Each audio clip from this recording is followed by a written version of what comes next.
জীবনের অনেক উত্থান পতনের মধ্যে দিয়ে প্রিয় পরমকে ধরে চলে তার দয়ায়, তার করুণায়, তার মহিমায় যে জীবন আমরা পেয়েছি, এ জীবন অত্যন্ত মূল্যবান জীবন।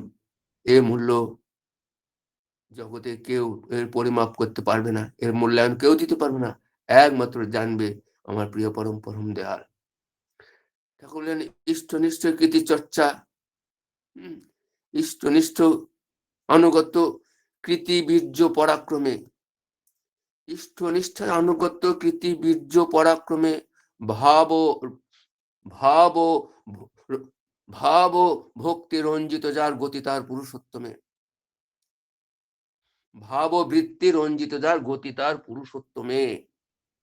আমাদের যেতে হবে তার চরণ তলে, পৌঁছাতে হবে, তার কাছে মিলিত হতে হবে, তার সঙ্গে আমাদের যুক্ত হয়ে থাকতে হবে, তার চরণ তলে আমাদের পৌঁছাতে হবে। এই জীবনটা নিয়ে, এই সত্তাটা নিয়ে, এই আমাদের এই মানব জন্মটা সার্থক করতে। তাহলে কখন সার্থক হয়? যখন আমরা তাকে নিয়ে চলি, তার ইচ্ছায় পূর্ণ করি, তাকে ভালোবাসি। ঠাকুর বলেন মন যাতে তোর লেগেই থাকে, মুগ্ধ হয়ে রয়, তারই প্রীতির চলন বলন, প্রাপ্তিও তারই কয়। তাহলে মুখটা মুগ্ধ হয়ে থাকবে, তাতে মনটা লেগে থাকবে। খালি লেগে রাখা আর লেগে রাখা যেন, এই যে আমাদের মা, আমাদের পরম দয়ালের এই যে পুণ্য নামধান যজ্ঞ চালু করেছেন, অত্যন্ত একটা, এটা ফান্ডামেন্টাল একটা মৌলিক জীবনের অঙ্গ। এইটা না করলে মানুষের জীবনের সত্তা পরিপুষ্টি লাভ করে না। সত্তার যে তৃপ্তি, সত্তা যে আনন্দ, সেই আনন্দের উৎস হচ্ছে এই এই নামধানের, এই মহাযজ্ঞ যুক্ত থাকা। ঠাকুর বলে নাম করলে সবই হয়, নামের প্রতি থাকলে নিষ্ঠা, অনুশীলনে কৃতি আচরণে গুণ ও মহিমা হয় প্রতিষ্ঠা। তখন তার গুণ, তখন তার মহিমা জীবনে প্রতিষ্ঠা হয়, জীবনে তাকে পেশে জীবন ধন্য করে, পূর্ণ করে, জীবন ভরপুর হয়ে যায়। এই জীবনে তার দয়ার, তার মহিমার করুণা শেষ নাই, শেষ নাই। খালি একটু তাকে ভালোবাসা, তাকে তার মনের মতো হয়ে চলা, তার ইচ্ছাগুলো জীবনে পরিপালন করা। এমনি করে আজকে আমরা তার চরণে পৌঁছে যাব। তার কর্ম, তার চিন্তা, তার অনুশীলন, ওই বলেন ভাব ও বৃত্তি রঞ্জিত যার গতি তার পুরুষোত্তমে, ইষ্টনিষ্ঠায় আনুগত্য কৃতি বীর্য পরাক্রমে। ইষ্টের প্রতি নিষ্ঠা, ইষ্টের প্রতি আনুগত্য, ইষ্টের প্রতি প্রেম, কৃতি বীর্য পরাক্রমে, করা পরাক্রম, তার প্রতি নেশা, তার প্রতি অনুরাগ, পরাক্রমে ভাব ও বৃত্তি, আমার ভাব, আমার কর্ম, আমার বৃত্তি অনুরঞ্জিত গতি তার পুরুষোত্তমে। তখন সেই পরম পিতার চলে পৌঁছে যায়। কর্মটা হচ্ছে ইষ্ট পিতার্থে কর্ম, ইষ্ট পরিতুষ্টির কর্ম, ইষ্টকে সন্তুষ্ট করার কর্ম। তাই বললেন উৎস যেত রক্ষণে তার সুখ সুবিধার চেষ্টা, যেই হারালি ওরে বেকুব, মিটবে না তোর চেষ্টা। আমাদের সারা জীবন যেতে আমরা আমার সুখ সুবিধার জন্য আমি খুঁজি, আমি তাকে খুঁজে পাবো না। জীবনে তার কি রসদ, তার কি মূল্য, তার কি মহিমা, আমি কিন্তু জীবন অনুভব করতে পারবো না। অনুভব করতে হলেই চায় তার প্রতি একান্ত অনুরাগ, একান্ত ভালোবাসা, একান্ত নিষ্ঠা, একান্ত প্রেম। আর সে প্রেমের চাষ করতে হলে চায় তার প্রতি নিত্য অনুশীলন, যজন যাজন স্তুতি সুস্তুতি সদাচার পরিপালন। এর মধ্যে দিয়ে একটা মানুষের জীবন পরিপূর্ণতা লাভ করে, জীবনে সার্থকতা লাভ করে, জীবনে বেঁচে থেকে সে ধন্য হয়, কৃতার্থ হয়। তখন পরম দয়ালকে বলে প্রভু তুমি আমার চির জীবনের সাথী, তুমি আমার নিত্য আমার সাথী থেকো, আমি জন্ম জন্মান্তরে তোমার চরণ তলে তোমার সেবা করা ছাড়া আর আমি কিছু চাই না। এটা তখন তার অন্তর গেয়ে ওঠে। তখন প্রিয় পরম তার মধ্যে তার লীলা মাধুর্য তার প্রকাশ হয়। খালি তাকে একটু অন্তর দিয়ে ভালোবাসা, অন্তর দিয়ে ভালোবাসা। ঠাকুর বলছেন নিষ্ঠা নিপুণ অনুসয় ভজন দীপ্ত যে ভগবান তার হৃদয়ে বাঁধা, ধন্য মানুষ সে। নিষ্ঠা, তাকে ভালোবাসি, একটা জীবনে পরম সম্পদ হচ্ছে নিষ্ঠা। নিষ্ঠায় কৃতি চর্চায় বিভবের অভাব কি, ছায়ে ফলে সোনা তাদের জলে গজায় ঘি। ঠাকুরের কত ভাবে কি অভূতপূর্ব তিনি সেই বাণীগুলো দিলেন আমাদের জীবনকে পরিপূর্ণ করার জন্য, জীবনকে বিকামিক দিনে বিবর্ধনের জিনিস নিয়ে যাওয়ার জন্য, বাড়িয়ে তোলার জন্য। অনন্ত সম্পদ, অনন্ত মহিমা তার আমাদের এই বিশ্ব ব্রহ্মাণ্ডে তার চরণ তলা আছে, তার কাছে আছে। তিনি সমস্ত ঐশ্বর্যের কুল মালিক। তাই তার প্রতি একটু ভালোবাসা, তার প্রতি একটু প্রেম, তাকে আপন করে নিয়ে চলা। আর আপন করতে হলে তার কর্মের প্রতি আমাকে ঝাঁপিয়ে পড়তে হয়, তার কর্ম করতে হয়। বেসিক কর্ম হচ্ছে দৈনন্দিন জীবনে এই যজন যজন স্মৃতি স্বস্তি অনুসারে, এটা আমার দৈনন্দিন জীবনের অনুশীলন, এটা দৈনন্দিন আমার জীবনের তপস্যা। এইটা আমার জীবনে চাই, নচেত একটা জীবন গড়ে উঠবে না। তার প্রিন্সিপাল যে ল, যে বিধি, সেই বিধিকে প্রতিদিন তাকে পরিপালন করতে হবে। এই বিধির মধ্যে থেকেই তাকে জানা যাবে। তাই বলেন বিধি ছেড়ে চলো যদি বিধি, বিধি নিয়ে চলো যদি বিধির পথে সিদ্ধি পায়, আর বিধি ছেড়ে থাকলে কিন্তু আসে বিপদ পায় পায়। তাহলে বিধি হচ্ছে তিনি জীবন্ত বিধি, তিনি জীবন্ত আজকে আমাদের লীলাময়, তিনি আজকে আমাদের চক্ষু সম্মুখে তিনি উপস্থিত থেকে আজকে তার সেই লীলা তিনি চলছেন, প্রিয় পরমের লীলা চলছে। তার কথা বলে শেষ করা যায় না। তাকে ভালোবেসে তার যে কি মহিমা, তার যে কি করুণা, এ বলে শেষ করা যায় না। খালি তার জন্য একটু করা। তিনি আজকে চেয়েছেন, আজকে চারিদিকে উৎসবের মরশুম বয়ে যাচ্ছে, চারিদিকে উৎসব। গতকালকে গিয়েছিলাম মালদা সেকেন্দারপুর উৎসব, অমৃতি মন্দিরে। 1983 সালে যে মন্দির উদ্বোধন করেছে, শিবর্ত উদ্বোধন করেছিলেন আমাদের ওই মন্দিরের প্রথম ইনচার্জ ছিলেন আমাদের মদন গোপাল ঘোষ। তিনি আজকে, আমরা তার সঙ্গে কত সৎসঙ্গ করছি, তার সঙ্গে কত কর্ম করেছি, আজকে তিনি সম্মুখে নাই। কিন্তু সেই মন্দিরে গতকাল বিশাল অনুষ্ঠান হয়ে গেল। সেই মন্দিরে যাওয়ার সৌভাগ্য হয়েছিল, আমরা অনেক লোক মানুষ গিয়েছিলাম। সেই মানুষটা একটা এগ্রিকালচার ডেভেলপমেন্ট অফিসার ছিলেন, আমাদের দেশেই বাড়ি। তার সঙ্গে কত সঙ্গ করেছি, তার বাড়িতে সৎসঙ্গ করেছি, তার দাদাদের ভাইদের সঙ্গে সৎসঙ্গ করেছি। আজকে সেই মানুষটা সেই এডিও চাকরি করতে করতে আচার্যদেব শিষ্যপর্দা যখন আশীর্বাদ করলেন সেই মন্দিরের, তো সেই মন্দির করতে করতে তিনি এই মালদায় বামনগোলা ব্লকে তিনি এডিও হয়ে চাকরি করছিলেন। সেই মন্দির করতে করতে তিনি চাকরি ছেড়ে দিলেন। আর সেই মালদার বুকে সেকেন্দারপুরে অমৃততে বিশাল আকার মন্দির, হাজার হাজার মানুষ সেই মন্দিরে আসছে। তাদের জীবন, এই আত্মত্যাগ, এই দিয়ে তারা সেই জীবনকে ধন্য করেছে। আজকে সেই জীবন পূর্ণ পবিত্র। তার ছেলে আছে, মেয়ে আছে, স্ত্রী আছে, তিনি আজ নাই। ঠাকুর বললেন, ইষ্টার্থে যারা সব হারায়, যা কিছু উৎসর্গ করে সহস্র গুণে ফিরে পায়, তাই হয়েছে মানে পরে হয় অনন্ত জীবনের অধিকারী। তা যারা করেনি বাস্তবে, তা তারা পায়ওনি, অনুসরণ করেনি, বোঝেওনি। তাহলে তার জন্য আমাকে জীবন মন প্রাণ দিয়ে তার কর্ম করার যে আশীর্বাদ, সেটা মাথা পেতে নিতে হয়।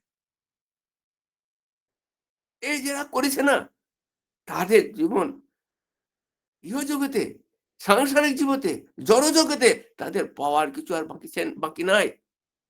পরম পিতা তাকে অনন্ত ঐশ্বর্য ভরপুর করে দিয়েছেন। আর শুধু এইটা নিয়ে তখন সে আর খুশি থাকে না। সে তখন খুশি হয় প্রিয় পরমকে খুশি করার জন্য, প্রিয় পরমকে একটু তৃপ্তি দেওয়ার জন্য, প্রিয় পরমের চরণ তলে পৌঁছে যাওয়ার জন্য। তখন তার এই ধ্যান, এই জ্ঞান, এই তার চিন্তা, এই তার তপস্যা। প্রভু, আমি প্রভু তোমার চরণ তলে কিভাবে কি যাব? ऐसा नाम अपार कोई भेद न জানে, जो জানে সো পার, বহুর ন জগমে জন্মায়। এই নামের কি মহিমা কেউ জানে না। বহু জনম জনম আমরা পার করে এসেছি, আমরা এই জীবনের আদি রহস্য কি জানি না। তাই পরম দাস সেই রহস্য আজকে জানিয়ে দিলেন এই নামের মধ্যে দিয়ে, আর এই তার কর্মের মধ্যে দিয়ে। ইষ্ট কর্ম, ইষ্ট কর্ম অত্যন্ত জীবনের মূল্যবান কর্ম, পবিত্র কর্ম। ইষ্ট লাগিয়ে কর্ম করা, ঠাকুর বলেন, সেই তো হলো পূর্ণ করা। অতীন্দ্র প্রীতিচ্ছা তারে বলে কাম, কৃষ্ণেন্দ্র প্রীতিচ্ছা ধরে প্রেম নাম। ঠাকুর বললেন, আস্ত স্বার্থে কর্ম যত, সেটাই জানিস দুঃখ, আর ইষ্ট স্বার্থে কর্ম হলে তাতেই জানিস সুখ। সৃষ্টিকর্তার এটা মানে। তাহলে ইষ্ট স্বার্থ কর্ম, ইষ্ট স্বার্থকে প্রতিষ্ঠা করার জন্য যে কর্ম তিনি দিয়েছেন, যে কর্ম জাল তিনি আজকে সৃষ্টি করছেন, আমাদের চারিদিকে মঠ হচ্ছে, মন্দির হচ্ছে, জমি কেনা হচ্ছে, তার আবাসন হচ্ছে, আজকে মালদার মধ্যে রিমডেলিং হচ্ছে, তাকে আবার নতুন করে তিনি সেই প্ল্যান দিয়ে সেই মন্দিরকে আবার রিমডেলিং করা হচ্ছে, নতুন করে তৈরি করা হচ্ছে। এই যে তিনি কেন করছেন, এই সব আমাদেরকে তার চরণ তলে নিয়ে যাওয়ার জন্য, তার চরণ তলে পৌঁছে দেওয়ার জন্য। এই ভাব, বৃত্তি, কর্ম তাতে সার্থক করার জন্য, জীবনকে ধন্য পূর্ণ করার জন্য তিনি তার লীলা চালিয়ে যাচ্ছেন। ঠাকুর কত ভাবে তিনি যে বলেছেন তার আর ঠিক নেই। শ্রেষ্ঠ চিন্তা, তার চাহিদা প্রাণ ভরে যার থাকে, শ্রেষ্ঠ চিন্তা তার চাহিদা প্রাণ ভরে যার থাকে, পূরণ প্রয়াস আবেগ নিয়ে ধ্যানই বলে তাকে। তাহলে ধ্যানটা কোথায়? তাকে পূরণ করা, তাকে পুষ্ট করা, তাকে তৃপ্ত করা। আমার চলন দিয়ে, আমার ব্যবহার দিয়ে, আমার কর্ম দিয়ে, আমার অর্থ দিয়ে, আমার ধন দিয়ে তাকে যে যতখানি পরিপূরণ করতে পেরেছি জীবনে, তার জীবনে সুখ শান্তি বন্যার জলের মতো আসে। সে পেয়ে ধন্য হয়ে যায়, জীবন পূর্ণ হয়ে যায়। আর সে কিছু চায় না, চায় শুধু প্রভু তার চরণ তলে তাকে একটু ভালোবেসে তাকে আপন করে রাখতে। হে প্রিয় পরম, তুমি অনন্ত হয়ে থেকো, তুমি আমার জীবন ভরপুর হয়ে থেকো, এইটা তুমি প্রার্থনা করেন। জগতে জড় জগতে অর্থ সম্পদ সে আর চায় না, তাই শুধু তাকে একটু খুশি করতে। তাই আমরা সব করি, আমাদের ঘর সংসার স্ত্রী পুত্র পরিবারে সব করি। ঠাকুর বললেন যে যে আত্মসুখে ব্যপ্ত যারা, আত্মসুখে ব্যস্ত যারা দুর্দশাতে হয় সারা, দুর্দশাতে হয় সারা। আর ইষ্ট স্বার্থে চললো যারা, বাজি মাত করলো তারা। শ্রী শ্রী ঠাকুরের মানে ইষ্ট স্বার্থে চললো যারা, বাজি মাত করলো তারা। তাহলে ইষ্ট স্বার্থকের জীবনে প্রথম প্রধান জীবনে একমাত্র কর্ম। ঠাকুর বললেন, জীবন পথে জীবন ফলে বিহিত চলে স্বস্তি পায়। এই জীবনের চলা হচ্ছে বিহিত, বিহিত মানে তিনি যেটা চেয়েছেন, বিধির পথ। জীবন পথে জীবন ফলে বিহিত চলায় স্বস্তি পায়, আর সঞ্জীবনী মনন মন্ত্র বাঁচা বাড়া তাকে বাড়ায়। এই সঞ্জীবনের যে মনন মন্ত্র, এই জীবনকে বাড়িয়ে চলে, জীবনকে গতি পরিবর্তন করে দেয়। এই জীবনে আমাকে তার কাছে যেতে হবে, এই জীবনে কিছু সম্পদ সঞ্চয় করতে হবে, যে সম্পদ হচ্ছে ইষ্ট প্রাণতা, ইষ্ট প্রেম, এবং আমার ভাব বৃত্তি কর্ম ইষ্টময় হয়ে আমার জীবনকে যতখানি আগলে ধরবে, আমি ততখানি তার চরণতলে গিয়ে যাওয়ার পথ তৈরি করতে পারবো।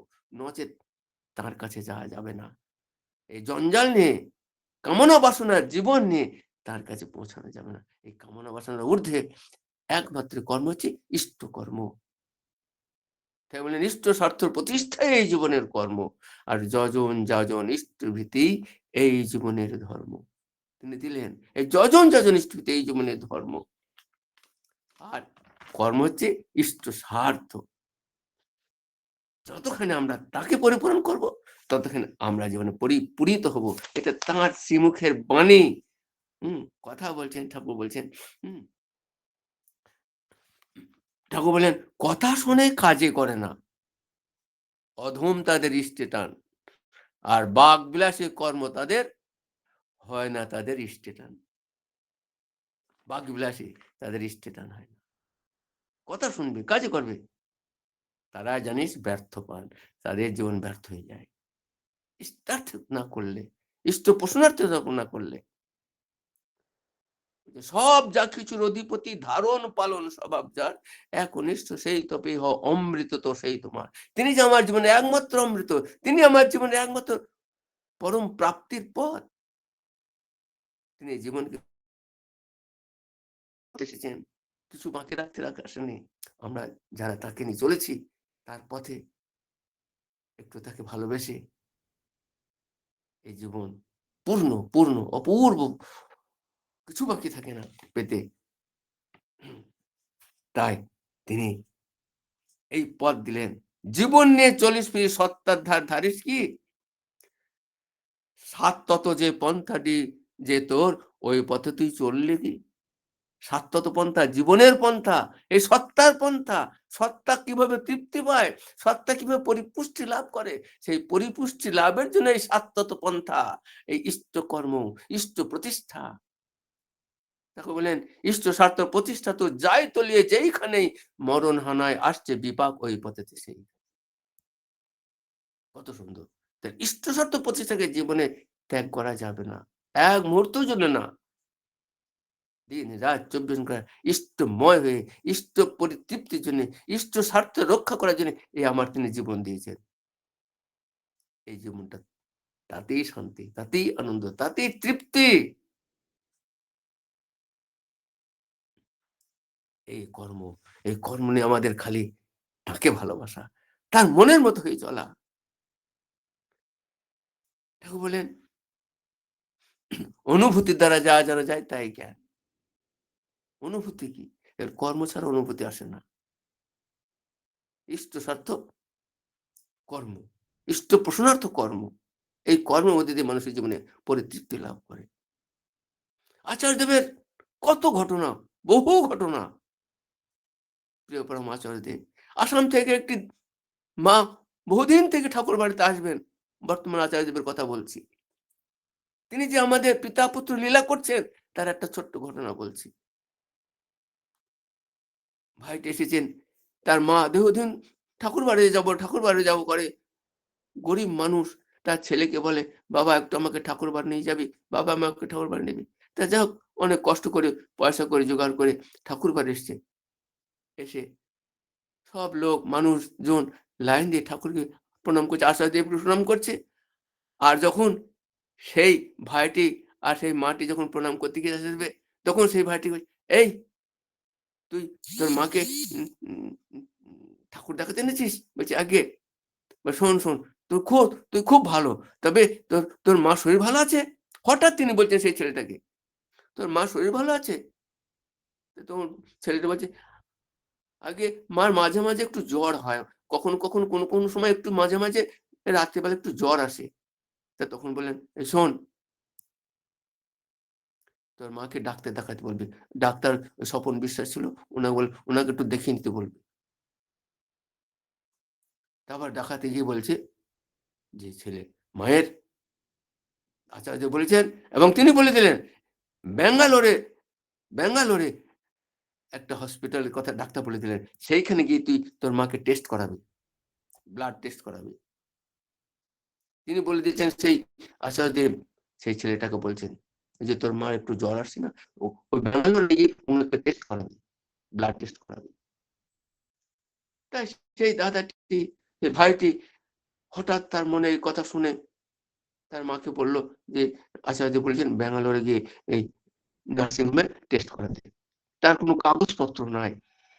তা তিনি সেই ডাক্তারদের সঙ্গে যোগাযোগ করে ব্যাঙ্গালোর সেই নার্সিং হোমে গিয়ে মায়ের ব্লাড টেস্ট করছে। ব্লাড টেস্ট করতে গিয়ে দেখা যাচ্ছে ব্লাডে তার ব্লাড ক্যান্সার দেখা দিয়েছে। এখন সেই যে আমাদের ল্যাবে পরীক্ষা করবে, সেই ল্যাব ডাক্তারের কাগজ ছাড়া কিন্তু পরীক্ষা করবে না।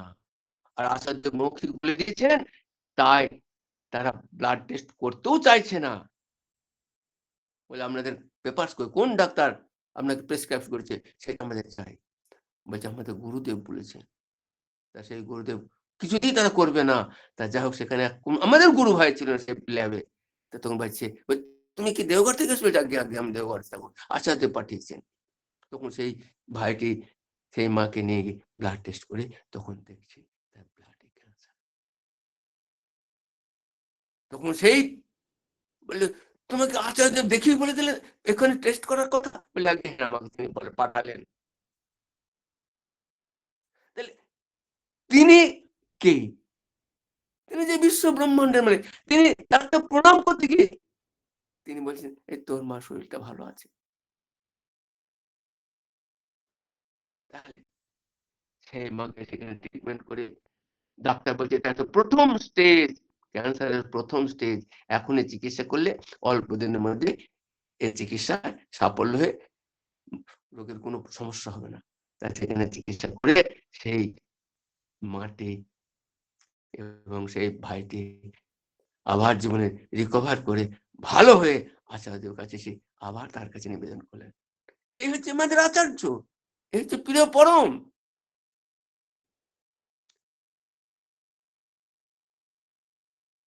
কি বলবো তা। আচ্ছা, আমার জীবনে একটা ঘটনা বলি। 2001 সাল আমরা ঠাকুর বাড়ি গিয়েছি, তখন আমার ছেলের ঠাকমা মারা গেল। সেপ্টেম্বর মাসে আমরা, ডিসেম্বরে তার টেস্ট পরীক্ষা। আমরা পরীক্ষা দিতে গিয়ে নাড়া মাথা আমি এবং ছেলে দুজনে আচার্যদেবের কাছে গেছি, তাকে একটু নিবেদন করব, সে প্রথম মাধ্যমিক পরীক্ষা দিবে। আচার্যদেবের কাছে নিবেদন করতে গিয়েছি যে আগে ছেলে প্রথম মাধ্যমিক পরীক্ষা একটু আশীর্বাদ করো। তখন বর্তমান আচার্যদেব হয়নি, তখন আমাদের পূজ্যপাদ দাদা ছিলেন আচার্যদেব। তাই আমাদের সেই গোবিন্দদার চায়ের ঘরে গেটের সামনে ঢুকতেই, ঠাকুর বাড়ি ঢুকতেই ডান দিকে যে বড় চায়ের দোকানটা, ওখানে দেখছি বর্তমান আচার্যদেব সেই লম্বা টানা বেঞ্চিতে তিনি বসে আছেন। অনেক দাদারা, ভাইয়েরা, মায়েরা লাইন দিয়ে তার কাছে নিবেদন করছে। আমি আমার ছেলে দুজনাই গেলাম, নেড়া মাথা দুজনায়, ছেলে মানুষ, 2001 সাল। তা তখন সবাই লাইন দিয়ে প্রণাম করে যাচ্ছে, আমরাও কাছে চলে গিয়েছি। আমরা বলার চেষ্টা করছি, বলার সুযোগ পাচ্ছি না।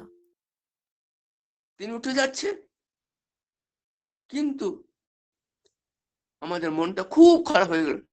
হঠাৎ তিনি দেখি আর লোকজন প্রায় শেষ হয়ে গেছে, আমাদের আর বলা হচ্ছে না, দাদা উঠে চলে যাচ্ছেন পিছন দিকে, গেটের ওই কোনার দরজা বেরিয়ে যাচ্ছেন। হঠাৎ দেখেন, আর আমরা তো মনটা খুব খারাপ হয়ে গেল, হায় হায় আমাদের তার বলা হলো না।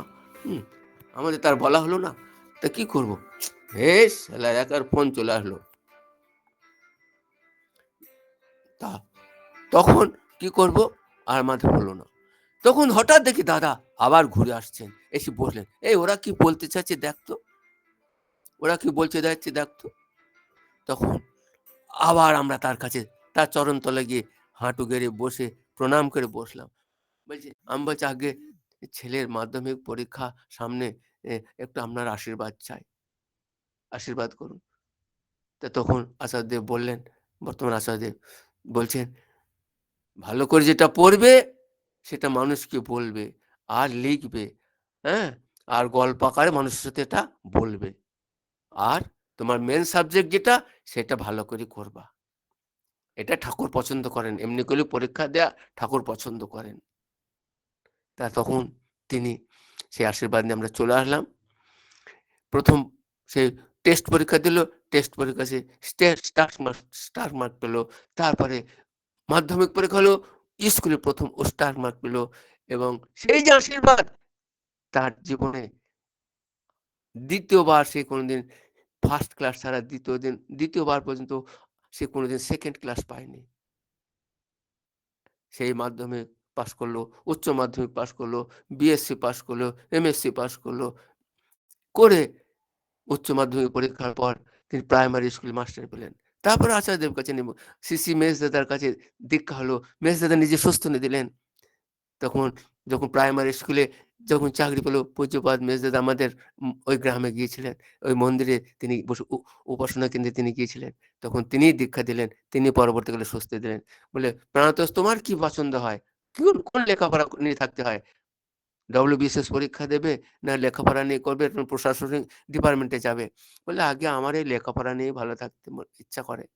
বলে, তাহলে তুমি লেখাপড়াটা নিয়ে আগিয়ে যাও, তোমাকে WBCS ও প্রশাসনিক ডিপার্টমেন্টে তোমাকে যেতে হবে না, তুমি এটা নিয়ে চেষ্টা করো। তিনি 2006 সালে অ্যাপয়েন্টমেন্ট হলো প্রাইমারি স্কুলে। তারপরে আবার যখন কলেজে ভর্তি হলো, পূজ্যপাদ মেজদাদা বলেন, হ্যাঁ পড়াটা চালিয়ে যাও, আর ওইটা চেষ্টা করো তোমার ডিপার্টমেন্টে, স্কুলে তুমি চেষ্টা করো। পরবর্তীকালে আ ২০১৮ সালে তিনি পরীক্ষা দিলেন। পিএসসি পরীক্ষা দিয়ে আবার তাতেও কোয়ালিফাই করল। কোয়ালিফাই করে আমরা যখন আচার্যদেবের কাছে নিবেদন করতে গেলাম, ৩,০০,০০০ পরীক্ষা দিল। তখন ওর নাম সিলেক্ট হলো। ও কোয়ালিফাই করল। পরবর্তীকালে আচার্যদেবের কাছে যখন নিবেদন করলাম, বলল, "ঠিক আছে, যেন ভোরবেলা একটু নাম-টাম করে আর ওর মেইন সাবজেক্টে যেন একটু ভালো করে লেখাপড়া করে।" নিবেদন করলাম। সেই পরীক্ষা দিয়ে ক্যালকাটা পিএসসি ভবনে পরীক্ষা দিয়ে তিনি আজকে চাকরি পেয়ে গেলেন। SI school inspector. আচ্ছা, ওইটা পরীক্ষা দিল, তখন রেজাল্ট বার হয়নি। আবার ১ মাস পরে ডিআই এর পরীক্ষাটা দিল। প্রাইমারি স্কুলে পরীক্ষা দিল, হাই স্কুলে পরীক্ষা দিল, পিএসসি পরীক্ষা দিল, এসআই এর পরীক্ষা দিল, ডিআই এর পরীক্ষা দিল। সেই একই বোর্ডে পিএসসি পরীক্ষা যেখানে এসআই ডিপার্টমেন্ট পরীক্ষা হলো, সেই বোর্ডে সেই বেঞ্চেই আবার ডিআই এর পরীক্ষা দিল। তখন তারা বলছে, ডব্লিউবিসিএস অফিসার বলছে, "এই যে তুমি কদিন আগে পরীক্ষা দিয়ে গেলে না?" বললে, "আগে হ্যাঁ।" বলে, "তুমি কটা চাকরি নেবে? কটা চাকরি করবে?" অফিসারগুলো বলছে। বলে, "আগে।" বলে, "আপনারা যেটা দেবেন।" বলে, "তুমি কদিন আগে পিএসসি দিয়ে গেলে না এসআইটা?" বলে, "আগে হ্যাঁ, দিয়ে গেলাম।" আবার ডিআই দিতে তখন তারা বলছে, তার দয়া, কি তার দয়া, কি তার করুণা! ১ টা, ২ টো, ৩ টে, ৪ টে ইন্টারভিউ পরপর আসছে। কোথায় থেকে হয়? কে দেয়? এই প্রিয় পরম আচার্য পরম দয়াল শ্রী শ্রী ঠাকুর। তিনি যে আমরা জীবন থেকে, ছোটই থেকে তার এই যজন, যজন স্মৃতি, তার এই কর্ম যতটুকু পারে জীবন দিয়ে করার চেষ্টা করেছিলাম। আজকে পরম পিতা বহু, বহু গুণে ভরপুর করে দিয়েছেন। জীবনে আর কিছু আমাদের চাওয়া নেই, পাওয়া নেই। শুধু তাকে একটু ভালোবেসে তার মনের মতোই চলা। তেমন ইষ্ট গুরুর স্বার্থ রক্ষা প্রাণ গেলেও তুই ছাড়িস না। সব পাপেতে তরে যাবে, ঋষির বাণী ভুলিস না। খালি তার স্বার্থকে রক্ষা করা। ইষ্ট স্বার্থ প্রতিষ্ঠায় এই জীবনের কর্ম তিনি বললেন শ্রী শ্রী বরদা। তিনি আচরণ করে আমাদের দেখিয়ে দিচ্ছেন। তিনি বলে, বলে আমাদের শিখিয়ে, শিখিয়ে দিচ্ছেন।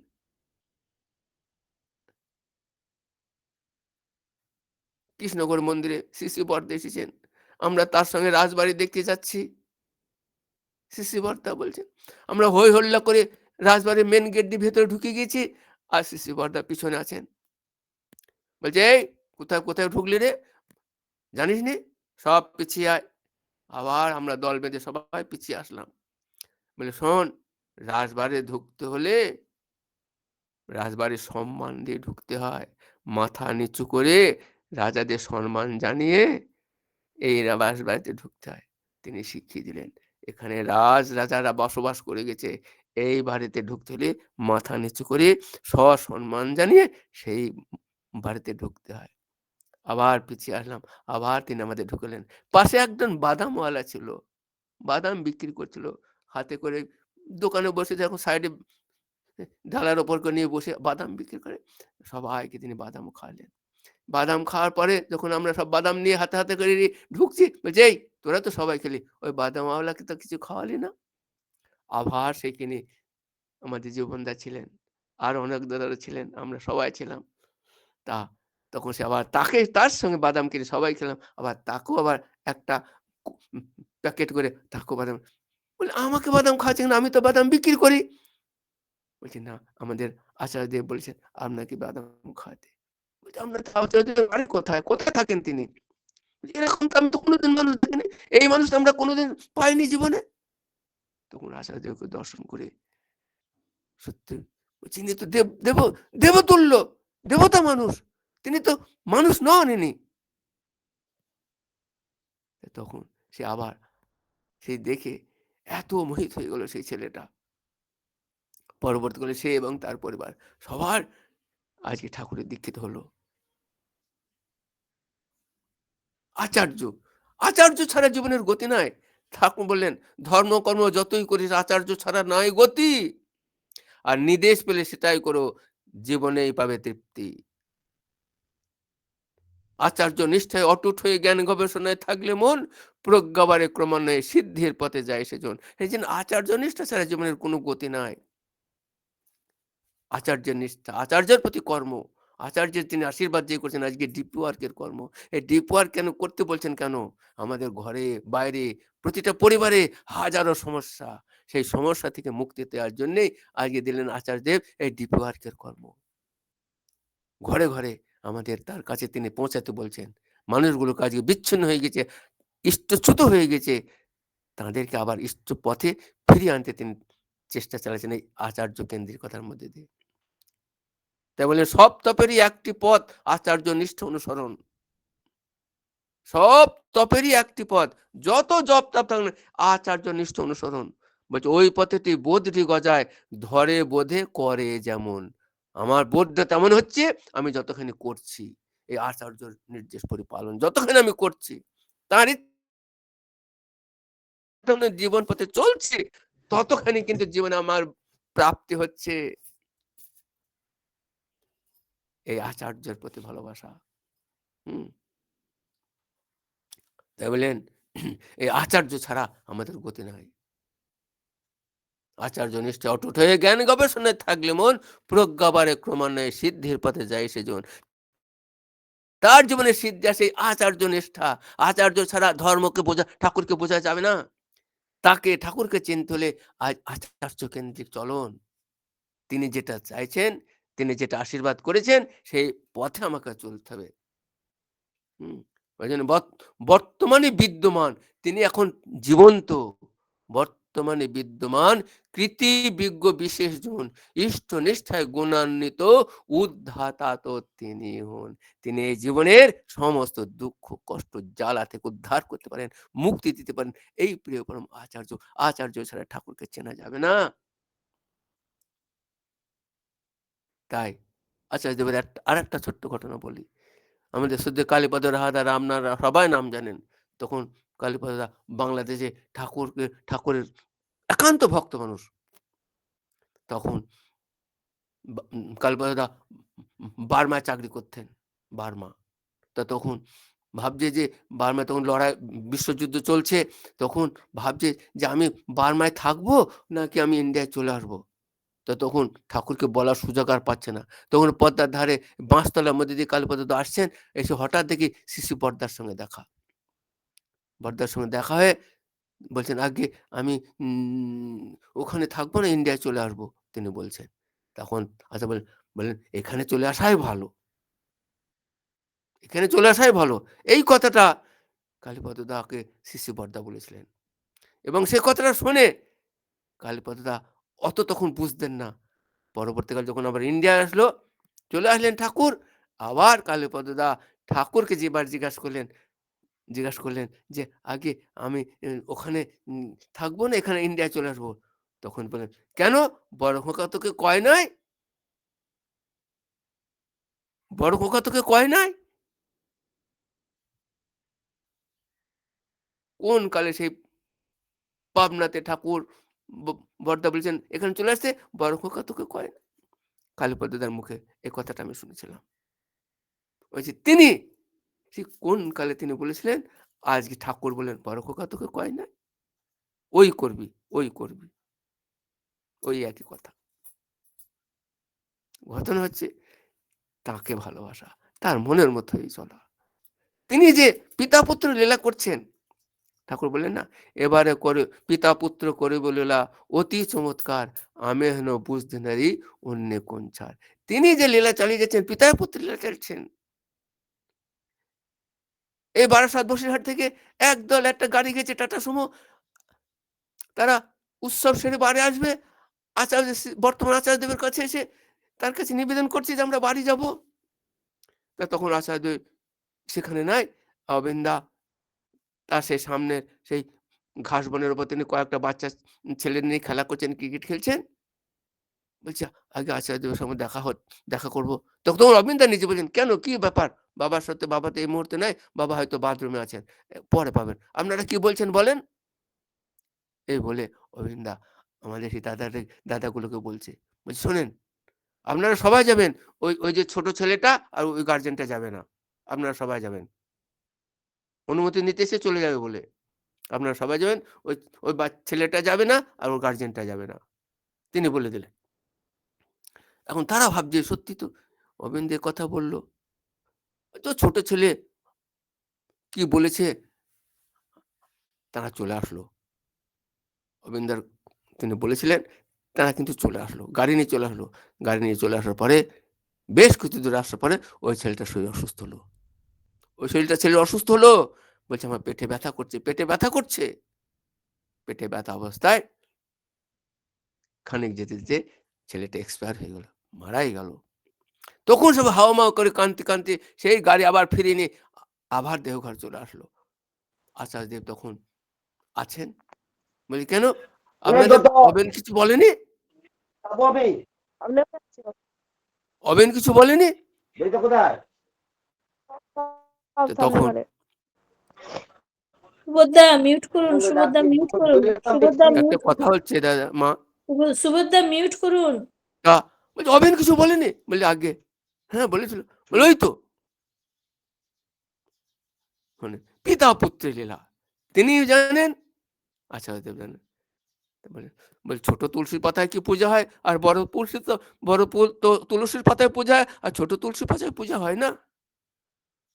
একই তুলসীর পাতা, বড় আর ছোট, তাদের সুর সেই একই, তাদের লীলা আজও চলছে। অদ্যাবধি সেই লীলা করেন গোরা রায়, কোনো ভাগ্যবানে দেখিবারে পায়। চলেছে প্রভুর লীলা আচার্য পরম্পরায়, বুঝেছে তারাই যেন, চলেছে যারা নিষ্ঠানুগত কৃতির অনুচর্চায়, যারা তারাই আজ বুঝছে যারা তার প্রভুর লীলা চলছে আচার্য পরম্পরায়। আচার্য ছাড়া চলন আমাদের গতি নাই। কে পথ দেখাবে? কে জীবনকে ধারণ করে রাখবে? কে জীবনকে উদ্ধার করবে? এই প্রিয় পরম আচার্য। তাই বললেন ধর্ম কর্ম যতই করি আচার্য ছাড়া নাই গতি। আর নির্দেশ পেলে সেটাই করো, এতেই জীবনে পাবে তৃপ্তি, এতেই জীবনে তৃপ্তি, এতেই জীবনের পথ। এই আচার্য ছাড়া গতি নাই। এজন্যে সপ্তপেরই একটি পথ আচার্য নিষ্ঠ অনুসরণ। ওই পথেতে বদ্যি গজায় ধরে বোধে করে যেমন। একটাই পথ আচার্য নিষ্ঠা অনুসরণ, আচার্যের পথে চলা। জীবনকে পরিপূর্ণ করতে হলে আচার্য কেন্দ্রিক চলা। জয় গুরুমা। বসছি সবার মঙ্গল প্রার্থনা করি দাদা এই পূর্ণ দিনে। আরেকটু বলুন দাদা, আপনার কেন নদিয়া থেকে মালদায় এলেন, সেই ঘটনাগুলো বলুন ও দাদা। সেটা সেটা অনেক সময় ব্যাপার। আচ্ছা ঠিক আছে, নদিয়া ট্রেনে আসলাম যখন ওখানে 18 সালে পরীক্ষা দেওয়া হয়েছিল। আচার্যদেবকে যখন ও কোয়ালিফাই করে চাকরির অফারটা হলো, তখন আমরা ভাবছি যে প্রাইমারি স্কুল চাকরি ছেড়ে যাবো কি যাব না। তো তখন আচার্যদেবের কাছে মোবাইলের মারফতে তখন কোভিড চলছিল। কিছু আমরা ডিসিশন নিতে পারছি না। তো তখন আচার্যদেবের কাছে মোবাইলে লিখে ঠাকুরবাড়িতে আমাদের অনুপদা থাকেন আচার্যদেবের কাছে। অনুপদার মারফতে সেটা আচার্যদেবের কাছে নিবেদন করা হলো। আচার্যদেব সেই মোবাইলে সেই মেসেজ পড়ে সঙ্গে তিনি বললেন, "না, ও চাকরি ছেড়ে দিয়ে এটা যে এই চাকরিতে জয়েন করেন।" ওই পিএসসি তে কোয়ালিফাই করেছিল। তখন সেই প্রাইমারি চাকরি ছেড়ে দিয়ে সেই আজকে স্কুল ইন্সপেক্টর এসআই তে ওটা ইমিডিয়েট ছেড়ে দিয়ে ওটা জয়েন করতে। আমরা ডিসিশন নিতে পারছি না। তখন কিভাবে তাকে নিবেদন করব? আমাদের ঋত্বিকের মারফতে, দেওঘরের আমাদের অনুপদার মারফতে আচার্যদেবের কাছে নিবেদন করা হয়েছিল। তিনি বললেন, আজকে পরম দয়াল আত্মচরণে আরো ২ টো চাকরি সব ছেড়ে দিয়ে তিনি বললেন এটাই জয়েন করতে। তাই নদিয়া থেকে আমরা আজকে মালদা এসে আমরা আজ ৫ বছর এখানে চাকরি এখানে বসে আছি। এর যে কি দয়া, পরমপিতার যে কি দয়া, তার যে কি আশীর্বাদ! যারা না আচার্যর নির্দেশ পরিপালন করেছে, ঠাকুরের নির্দেশ পরিপালন করেছে, ইহজীবনে তাদের জীবনের কিছুর বাকি রাখেনি পরম দয়াল তাদের দিতে। ঠাকুর বললেন, জীবন যদি যায় রে তোর ইষ্টভীতি ছাড়িস না, ধর্ম অর্থ কাম মোক্ষ নিশানা ভুলিস না। ধর্ম চাস, অর্থ চাস, কাম চাস, মোক্ষ সব পাবি যদি ঠিক তার ইষ্টভীতি ইষ্টভরণ, পিতৃপোষণ, পরিস্থিতি উন্নয়ন এ না করে যাই করিস তুই অধপাতে তোর চলন। এই ইষ্টভরণ ছাড়া জীবনে প্রাপ্তি হয় না। হুম। আপন বেলায় সব চলে, তুই ইষ্টের বেলায় আঁটিকুটি, উন্নতি তোর পথ হারালো, পাওয়ার পথটাও তুই দিলি লুটি। আমরা সব পারি, আমাদের বেলায় ঘর সংসারে সব পারি, কিন্তু ইষ্টের বেলায় তখন আমাদের চলে না, আমাদের দেয়ার হাত ওঠে না। তাই ঠাকুর বলেন, নিজের ছেলে মেয়ে আর তাদের সন্তান সন্ততি পুষছিস কিন্তু চাপে সুখে ও হতে নয় অব্যাহতি। প্রেষ্ঠ প্রয়োজনের বেলায় দিতে তারে থমকে গেলি, সব অবস্থায় চলছিস যদিও তার বেলাতেই পিছিয়ে গেলি। এতেও বলিস পাবি রে তুই 1,00,000 টাকা মানে খেরা, লক্ষ্যে রে তুই ঠেললি দূরে, রইলি শুধু হাবাত ঘেরা। আমরা সব পারছি, নিজের ছেলে মেয়ে তাদের সন্তান সব পুষছি, আর তার বেলাতে থমকে গেলি। তার স্বার্থ, তার আজ মন্দির হচ্ছে, তার কেন্দ্র হচ্ছে, তার জমি কেনা হচ্ছে, তার উপাসনা কেন্দ্র হচ্ছে, তার প্রাচীর হচ্ছে, বলছি তার বেলাতেই থমকে গেলি। এতেও বলিস পাবি রে তুই 1,00,000 টাকা মানে খেরা, লক্ষ্যে রে তুই ঠেললি দূরে, রইলি শুধু হাবাত ঘেরা। খালি তাকে পরিপূরণ করো, মন দিয়ে, অন্তর দিয়ে, প্রাণ দিয়ে, কষ্টের মধ্যে থেকে যেটা করা যায়, পরমপিতা তখন তাই গ্রহণ করেন, আর পরমপিতা তাতে তৃপ্ত হন, 1000 গুণে তাকে ফিরিয়ে দেয় ইহ জীবনে। এ শুধু খালি একটু করা করা, আর কিচ্ছু নাই। ভাবে বলে করে না, তার ধার কেউ ধরে না। শুধু বললে হবে না, করতে হবে। না করে যে পেতে চায়, দুঃখ তার পিছে ধায়, ঠাকুর বললেন। যেমন করবে হবেও তুমি, পাবে তেমনি তাহার ফল, ভগবানের এই তো বিচার, আকাশ ওঠে সাগর জল। জয় গুরু। ভগবানের এই পরমধারী রাতুল চরণে উপস্থিত সববার মঙ্গল প্রার্থনা করি। পরমধারী রাতুল চরণে সবাই সুখে থাকেন, আনন্দ থাকেন। নতুন বছর আপনাদের শুভময়, আনন্দময়, ইষ্টময় জীবন নিয়ে পরমধারীর এই আশীর্বাদকে মাথায় করে নিয়ে জীবনকে ধন্য করেন, পূর্ণ করেন। পরমধারী রাতুল চরণে এই প্রার্থনা। জয় গুরু। মা আমার প্রতি প্রত্যেকে সর্বাঙ্গীন মঙ্গল প্রার্থনা করি। জয় গুরু। সবাই ভালো থাকবেন। জয় গুরু দাদা, জয় গুরু। অপূর্ব ইষ্ট প্রসঙ্গ, অপূর্ব তার দয়ার কথা শুনলাম।